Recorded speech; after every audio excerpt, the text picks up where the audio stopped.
Father, as whenever we sing these songs, we are so greatly reminded that we're in a good place when we're with Jesus.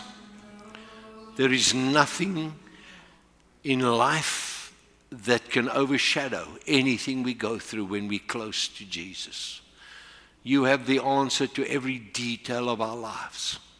Help us to hear your voice, Father. I'm so moved with the understanding tonight.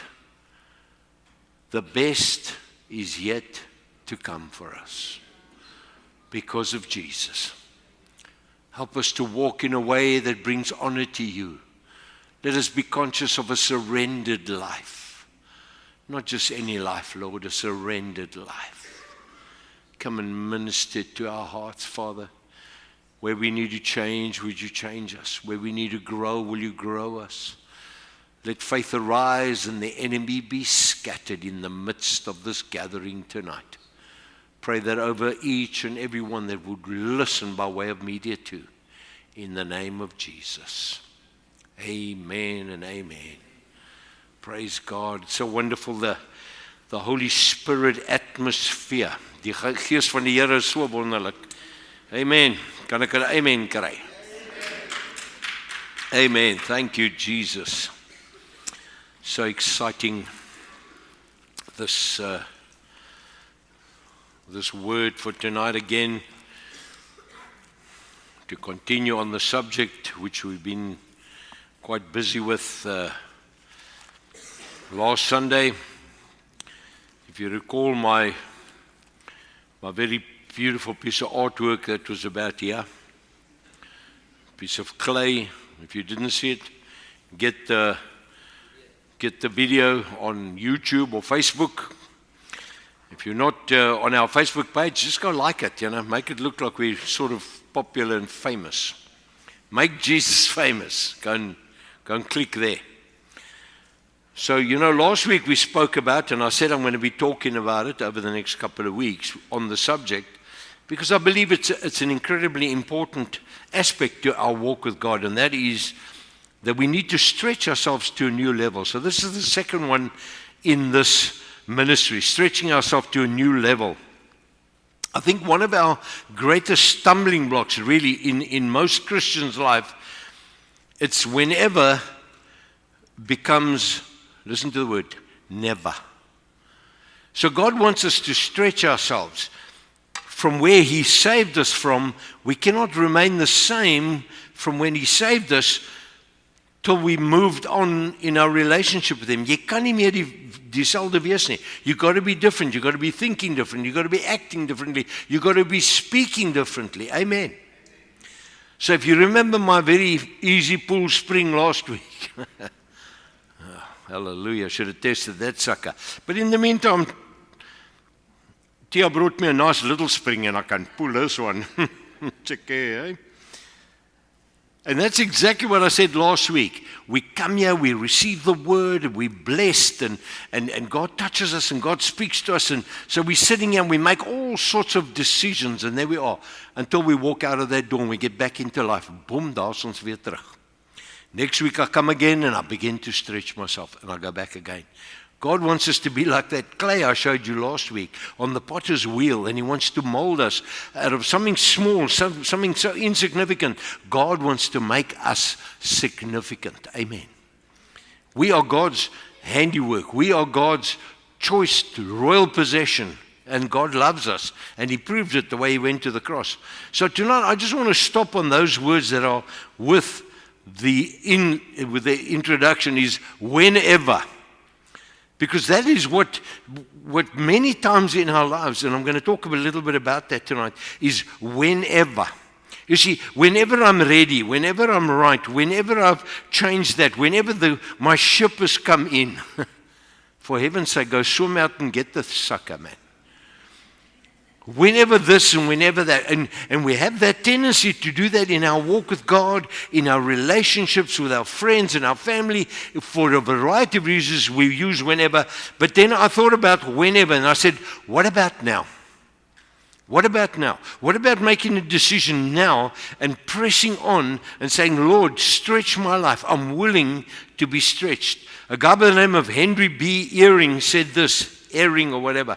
He says, the scriptures make the danger of delay clear. Hy sê die skrif lees, dan kom jy baie vinnig agter, from Genesis to Revelation, about how people delayed what God wanted to do in their lives. He says the scripture makes it the danger of delay clear. He said, we may discover we have run out of time. That's the problem with the whenever. Because tomorrow is nog 'n dag. Môre sal ek dit doen, môre. En môre may not come for some of us. He says we might find we've run out of time. Because here's the reason. He said, God who gives us each day as a treasure will require an accounting. We cannot live just any old slack life when we know Jesus, because we're going to be accountable for the life that God's given us. For every hour, for every minute, for every second that God's given us, we're going to be accountable. I can tell you this tonight, that delay is the enemy of progress. Delay. Delay. Delay fabond wat nie homself rek nie. Delay. And that's the problem. So, long time ago, I went to research this again and look it up. There was a website called The Mother. I don't even know if it's still around, because I looked up and I got hold of some of my notes. The website called The Mother of All Excuses. And so what they did is they created this wonderful website where you could put information on that you used as an excuse for your family. When you didn't want to go to family functions, anybody do that? When you didn't want to go to whatever. And also there was one that they didn't go to church. So I pulled those ones of the excuses where people decided not to go to church. And these were the excuses that people used to their pastor and to their home cell leader and whatever. So here's just a few of them. Listen to these. He says, well, I could not come to church last Sunday because there was a sermon on YouTube. Need I say more? Well, what I could say is I hope you were watching me. But anyway, no, you know what I'm saying. There was a sermon on YouTube. What a load of rubbish. How's this one? I had to miss church because the kids wanted to sleep in. Okay, so when you got kids, you understand that one, eh? But who's the parent? Anyway, now can I just say this? As a parent, it's so important. Parents don't realize this. And I'm hoping parents that are watching now that are not yet, that have got kids, you should be here to teach your kids the principle and the priority and the importance of coming to church. Weet jy hoekom is die kinders so ongekerk? Is want die ouers kom nie meer kerk toe nie. They don't see it's important. And that's the big problem. We have a responsibility. If it is to God, yes, but also to your family. Amen. Not say more about that. How's this one? I couldn't go to church today because I had a flat on my car and I didn't think we could all fit into the truck. I wonder if they ever tried. Anyway, that's their problem. Here's a very mysterious sounding one. I mean, here's the devil right doing a good job on this oak. He says, I just had this feeling I shouldn't be there. Tell me that's not the devil, eh? I just felt I shouldn't be there, eh? Well, I can't be accused of this next one. Maybe our other pastor can, but the preacher moves around so much.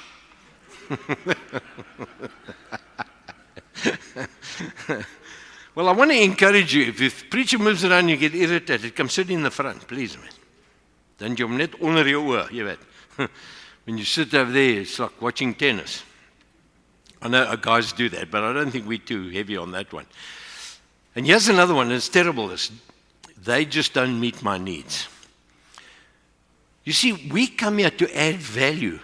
We're not a retail store where you come and get and you go. This is where you grow. This is why it's important. They don't meet my needs. If somebody ever says that to me, we don't meet your needs. You know what? It just tells me something about your relationship with Jesus. These two go together nicely. There's too many hypocrites in the church, and then the other one, there's too many sinners in the church. Like, I mean, hallelujah, I'm an angel, I'm not coming to your church, man. You know my story on hypocrites. We're all hypocrites, eh? We're just trying to become less hypocritical. So maybe I should say to that, don't come to our church. We don't want another one of you here. Because saying that, he says, I'm too young. I'll go when I'm too old to have any more fun. Then I'm going to go to church. And a lot of people think like it. I thought like that a little bit. I thought if I become a Christian, these boring, round-toed, white-shaven, blazer brews, I didn't want that. I was too long-hair, hippie-type dude. But little did I know, when I met Jesus, man, it didn't matter what you looked like, man. Praise God, eh? Somebody said, I don't go to church because it's boring. And then these two kind of work together. He says, I'm not good enough. Let me just say this, you will never be good enough. That's why we need to be here, so we can improve and become more like Jesus. And that one says, I'm still a sinner. Well, this is a hospital for sinners. This is where sinners get cured and helped. I'll go to church after I stop smoking, drinking, cussing, and vaping.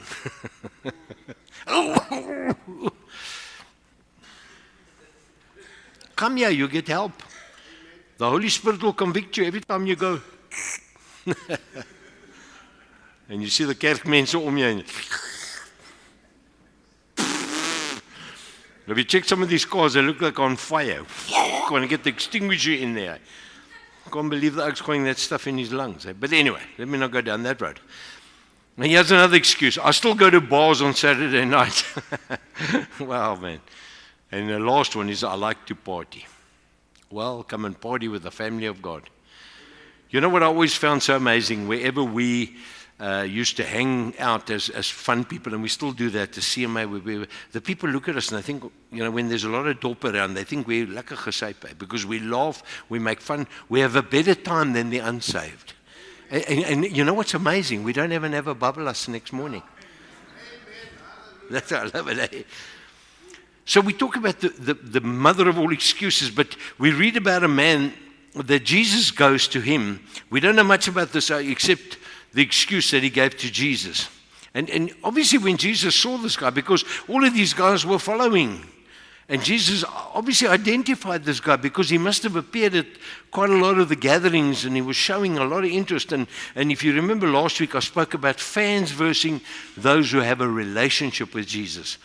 Obviously, this guy was a fan of Jesus. So Jesus goes to him to get him to connect with what he says he wants to connect with, to be a part of the family of God, to stretch his life, to begin to walk this journey. And we pick us up in Luke 9, verse 59 to 62. There's two of them, actually.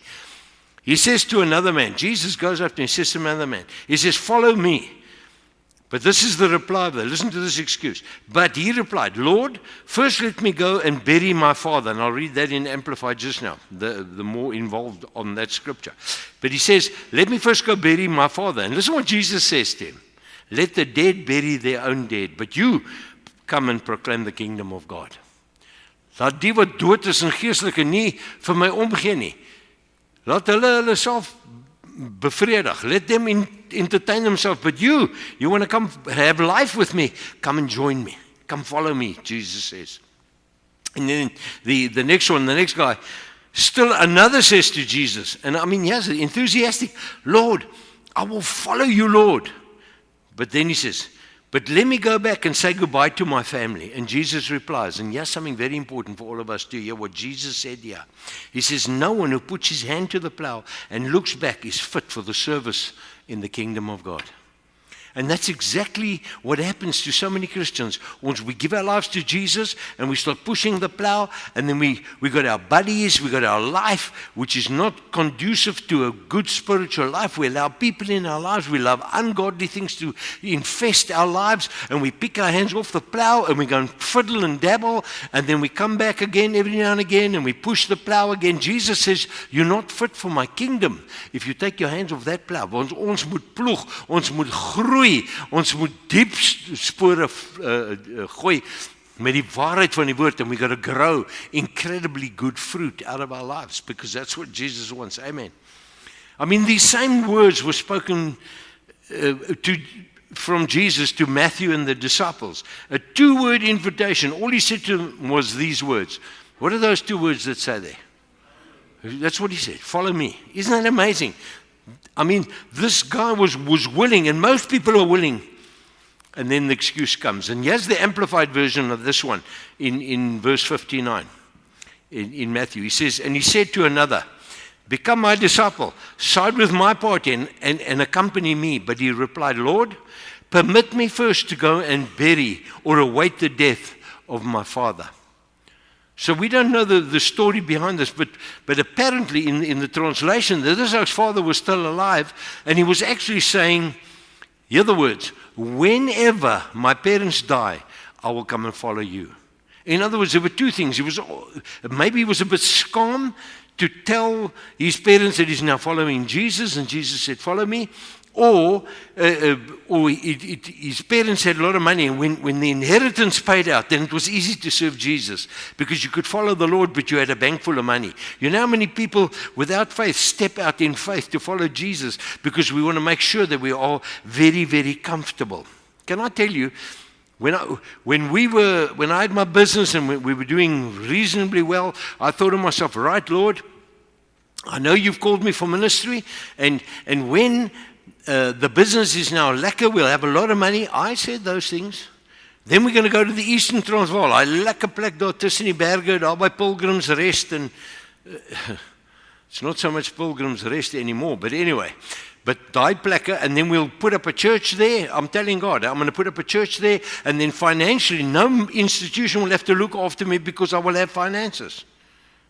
How foolish was that? Yeah, I'm sitting in Cape Town with you beautiful people, eh? Isn't it amazing?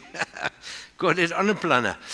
But you see, in many times, like this guy, he was too shy to tell his family. And I find that with people, when they come and they give their lives to the Lord Jesus, hulle skaam om hulle vriende te vertel that they've met Jesus. They don't tell people. That's what I say for anybody. These two young men that gave their lives to the Lord the other night. I said to them, go and tell somebody, at least two people, that you gave your heart to Jesus on Sunday.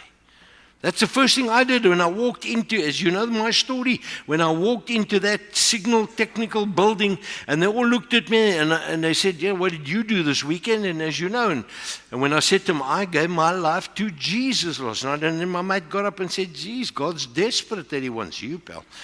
And from that moment, man, I'd committed myself to following Jesus. I mean, it is amazing because they avoided me like the plague because they also wanted to carry on with their skelmgeit, but they thought I would drop them now because I'm a holy roller now, you check. But we need to stand firm in our faith. We need to grow in grace, church. We need to stretch ourselves. But like so many people, and this is so important because what I'm going to say now really goes many times for all of us in the way we think in our relationship with the Lord, in our relationship when we're walking with Him. Like so many people, it's not that you're unwilling, it's just that it's not good timing right now. You want to make the commitment, you want to stretch, you want to go deeper, you want to do more for Jesus. But look, there's circumstances right now. My wife and I, ons moet eers vrede maak met die kinders, met my ouma, met my skoonma. Lekker, né? And we first got to make peace. We first got to have a happy environment. Then we will make a decision. So we're not saying no to Jesus. We're saying one day we will. But so here's the thing. There are many fans, enthusiastic admirers. That's what a fan is. Who feel it's okay to be half-hearted in their relationship with Jesus. So they're not fully committed. They're more like fans with the Lord Jesus Christ. Why? Because one day they have every intention to be completely committed. Do you know how many people walk around with that in their minds? I'm going to be committed. I'm going to be obedient. I'm going to stop this. I'm going to be more used by Jesus. You see, one day, whenever. My question to you is, why not today? Why not when you wake up tomorrow, that you leave this church tonight and you say, today is the day that I begin to make a difference. That's why many people don't feel convicted about following Jesus as they should, because in their minds they know that possibly one day they are going to. So Here, jy ken my hart, ek's nog nie daar nie, maar ek gaan dit eendag doen, Here. You know what that guy said in the beginning, eh? Delay is a terrible thing. You know, I've heard the bikers, I talk to them a lot, and they say to me, Yeah, Pastor, one day you'll check me, I'll walk into the church here. So in his heart and his mind, he's made up his mind that someday it's going to happen, just not now. Ek wil nog 'n paar lekker happe vang en I want to gooi en I want to be nog lekker stout.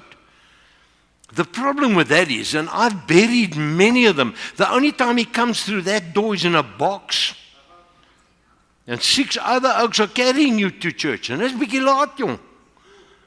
Hey, open your eyes in hell. What a terrible tragedy. And it is. Just listen to this. Jesus, his response to man's excuse. And boy, when I wrote this down, I thought to myself, I've heard this. I might have even said this. And I'm having to correct my own thinking in this area. But listen what Jesus did not say. He didn't say to these guys, listen, I understand, go and pray about it. When the time is right, then it's cool. Jesus never said that. He never ever said that. When the time is right. Brother, go pray about it. Listen, as jy die Here wil dien, get off your dusty rusty and begin to do something about it. There's none of this wishy-washy, wimpy Christianity, man. We either for the cross or we're not for the cross. Amen. Just listen to this scripture. I'm going to read it just now in the NIV. But I just thought this is so good, eh? Paul is talking to the church about what God did. And he says, we got that one up there. 2 Corinthians 6 verse 2 in the Amplified. He says, for he says, God says, and in the time of favor, of assured welcome, I have listened to and I've heeded your call. When you said yes to me, I heeded your call. I have helped you on the day of deliverance, the day of salvation. Behold, now is truly the time of a gracious welcome and an acceptance of you from God. Today is God's welcoming you to live better, to live fuller. Because listen what he says. Behold, now is the day of salvation. It's not tomorrow. It's nie aan volgende week I'm going to do this. I promise you, I have good intentions. So I said, whenever becomes, listen to the word, never.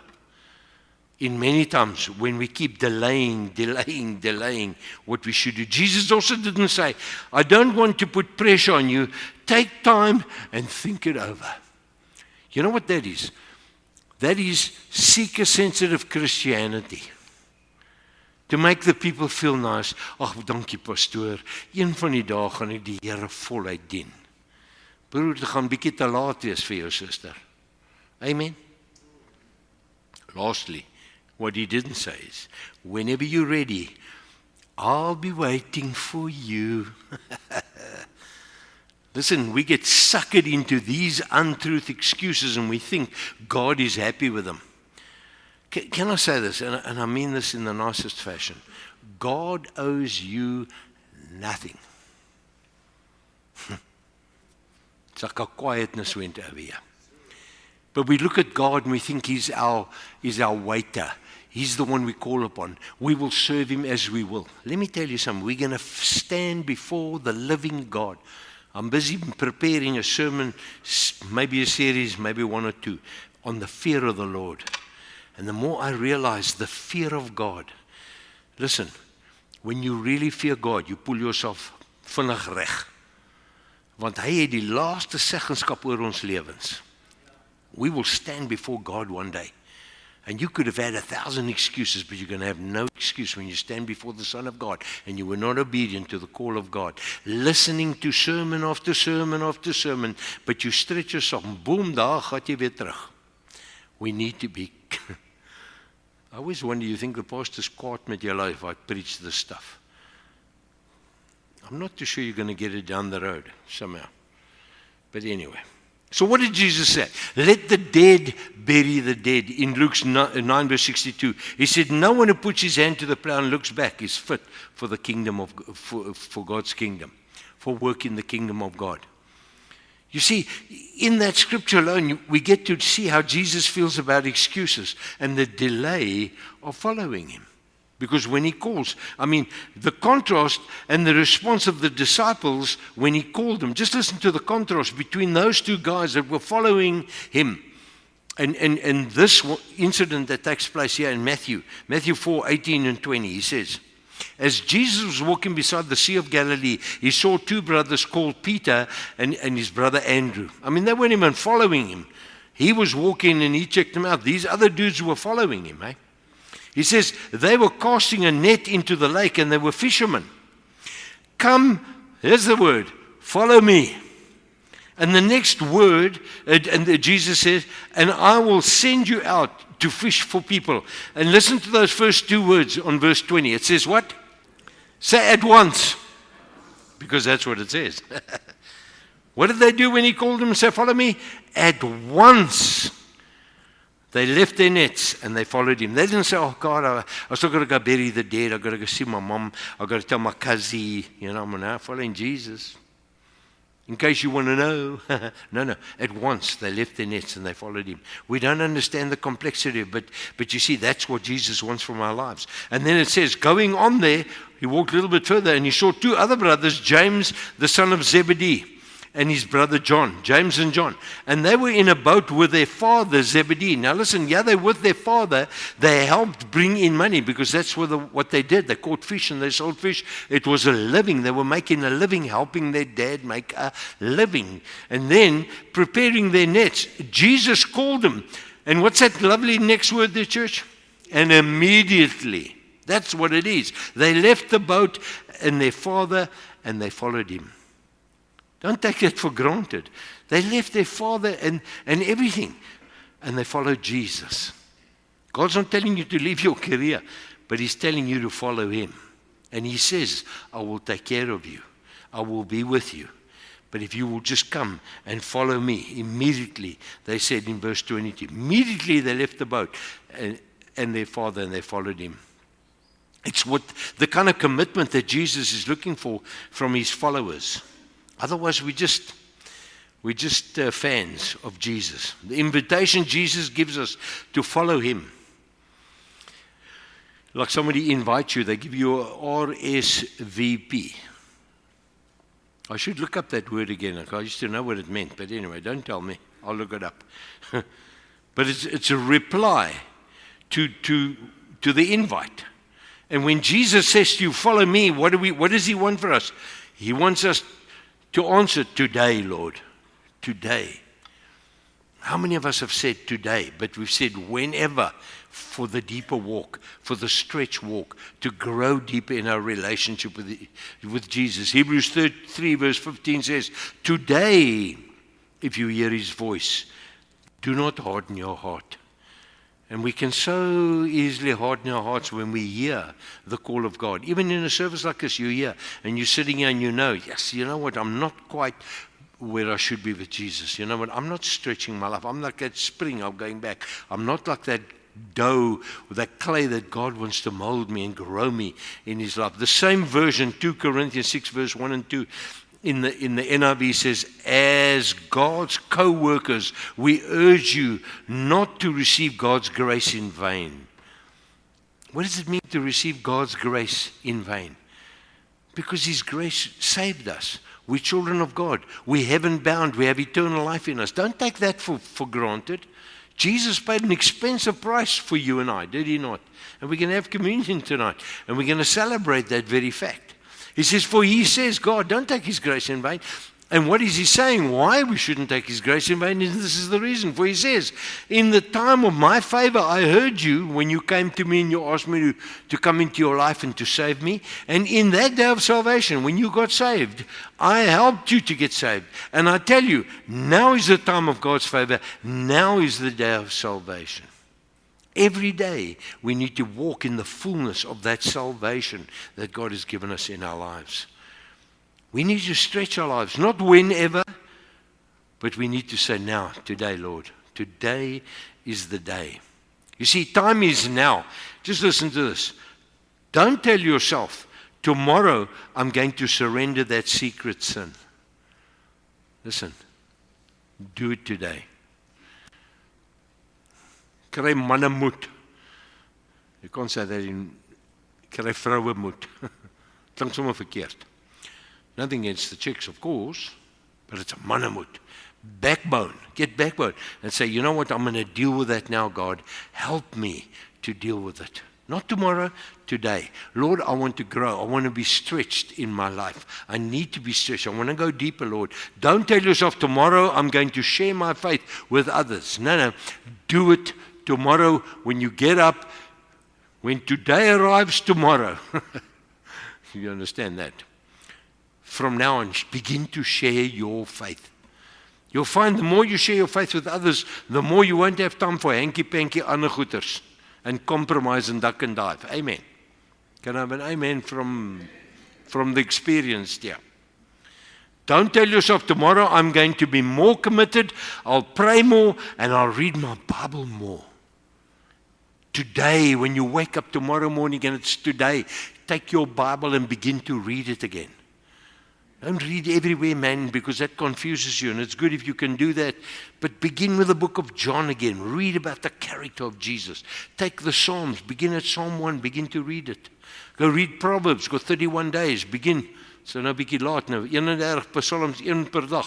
But read the Word of God and hear what the Word of God is saying to you. Begin to spend time with Daddy. Speak to Him like you would speak to a friend or your father. But we need to do that. Don't say tomorrow or the next day.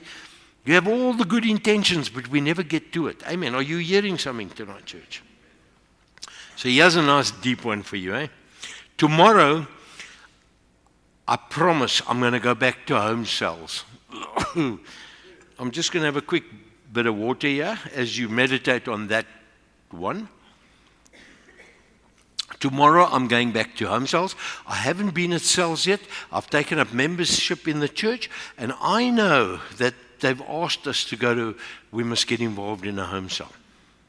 You see, I can't hold a gun at your head and drag your sorry butt into a home cell.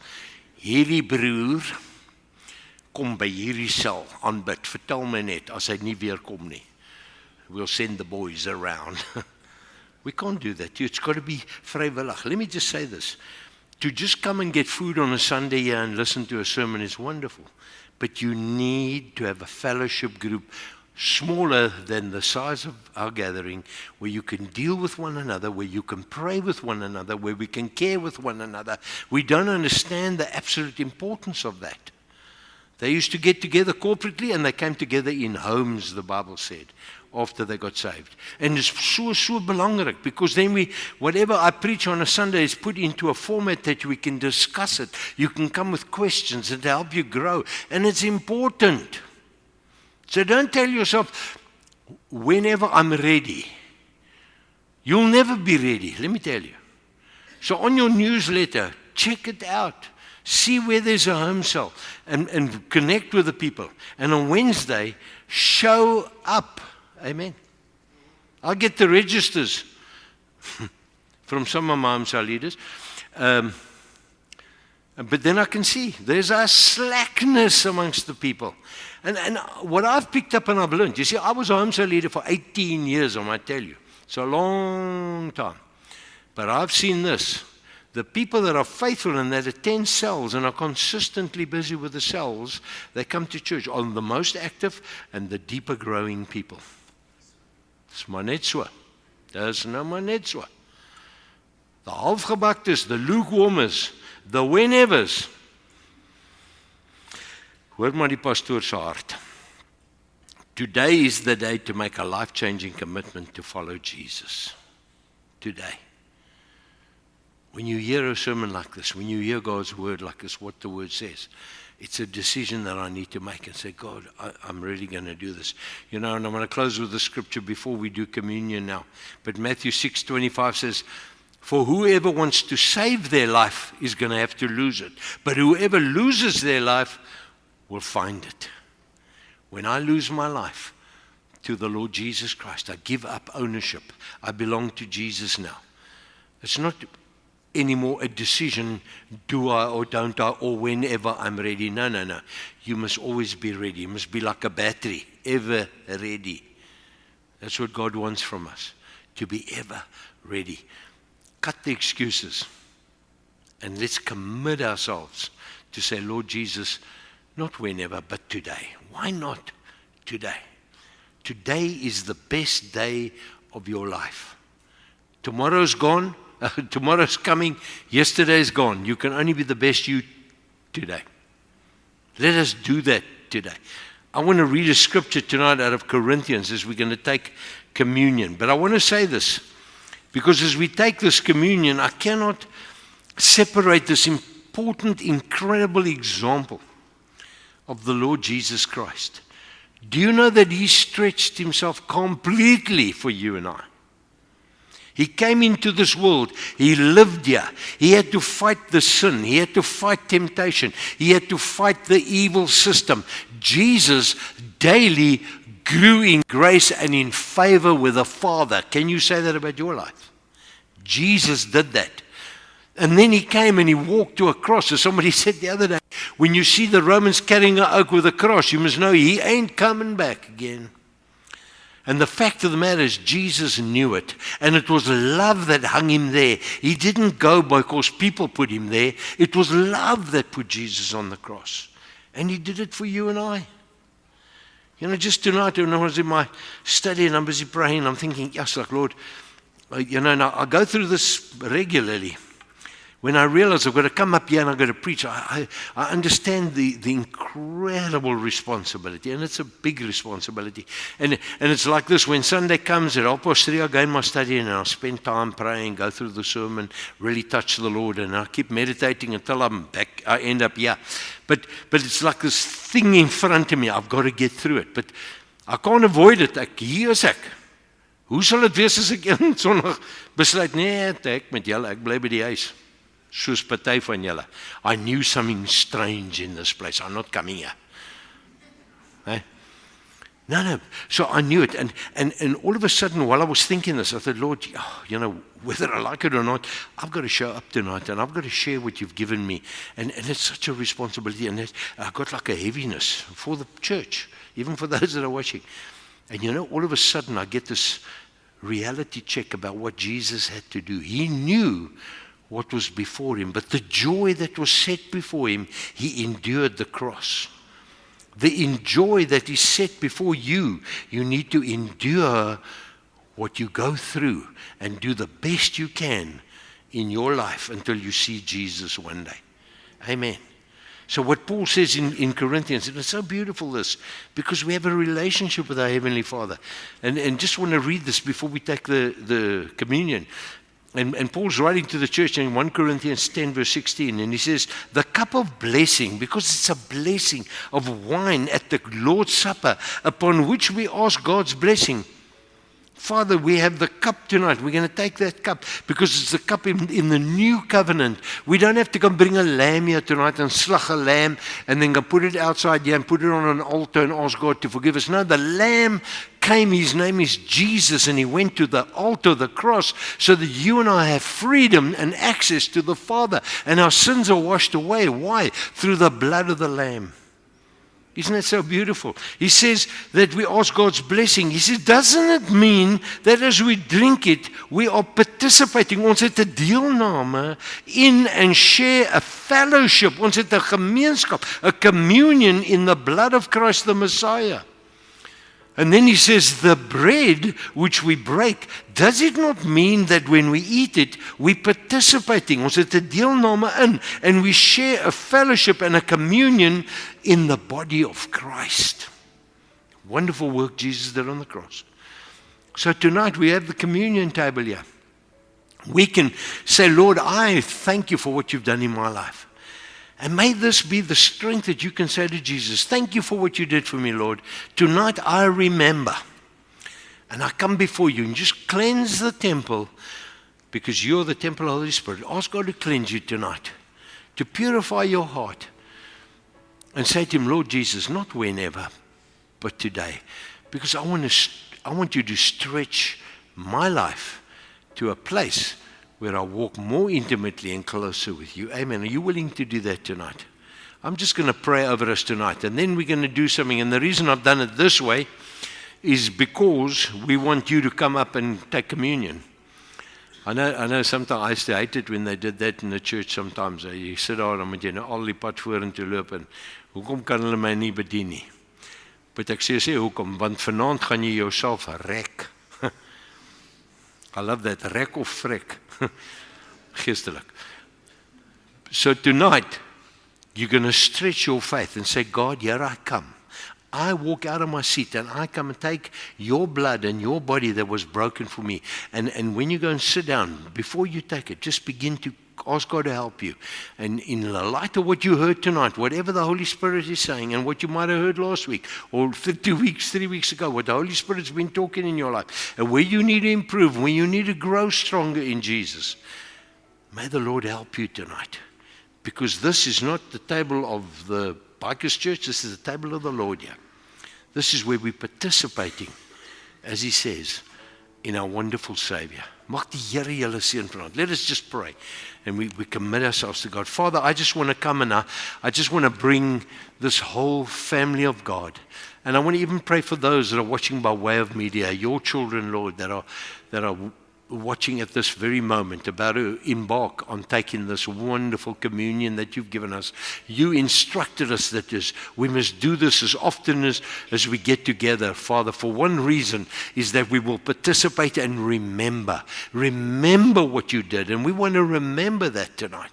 I want to ask, Father, that you would come upon us right now and that you would cleanse us from all insincerity, impurity, willful sins, and intentional sins, that you would cleanse us right now as we come and we take this communion, Father. And we don't want to delay what you've called us to do in our lives. Would you be the one who works supernaturally in every life tonight in this house? In the name of Jesus, we ask it. Amen.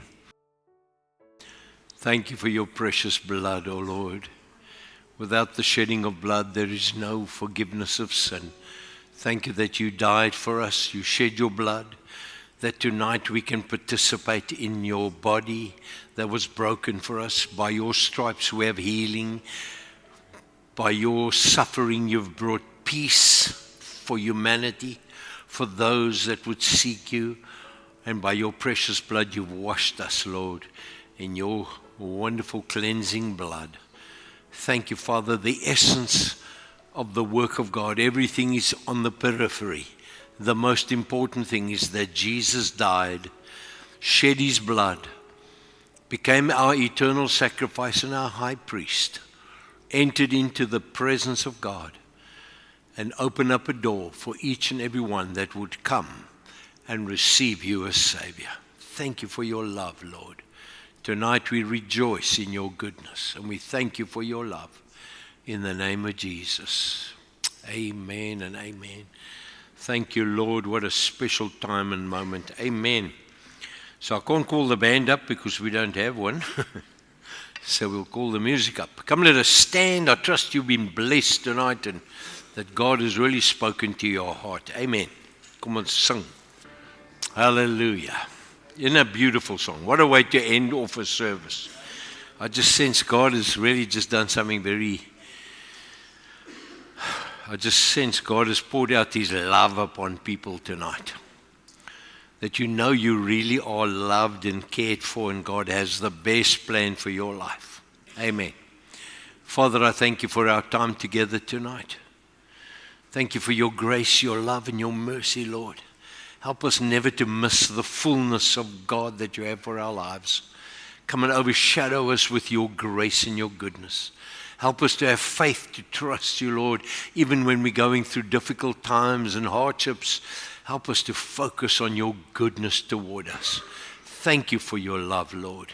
Beautiful one, we worship you tonight. We go with joy in our hearts into this week. And Lord, help us not to use excuses, but let us say, today I will be the best that God has called me to do in every day of this week. In Jesus' name, amen. God bless you. Have a beautiful week. Kickstand down by the old church pew. Grease-stained hands in the mercy view. I ain't worried.